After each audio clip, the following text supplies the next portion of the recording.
Like for me, making coffee with my little percolator. Yeah, that's right. You could use you could put the percolator on there, or Yep. I could even put on like the Italian mocha pot, stovetop. So these are little titanium. That's cool, everybody. Yeah, titanium. Titanium pot? Yeah. Holy crap! So I got the two sizes of these. That's awesome. Titanium. Yeah. So, it's like a motorcycle racer. Yeah. Like I've really got some good stuff. This is bicycle camping 101. Yeah. Or hiking or whatever. Yeah. Yeah, you can take this with you. And then, I don't know if my little... Yeah, it is. So cool. So this is my little lantern I mentioned. Same thing, it screws onto the thing there. And then I've got uses the same, yeah. Same thing, yeah.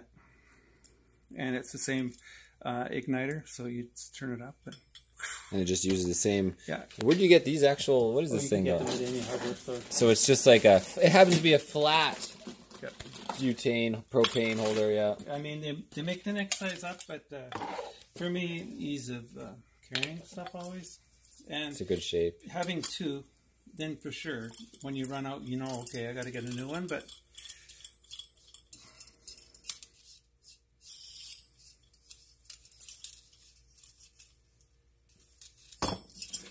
Flame it up. Okay. I remember I was having trouble lighting it. I had to use... You have to use a lighter or something? I had to use a match, yeah. Oh boy. So, but... That's the idea, though. Yeah.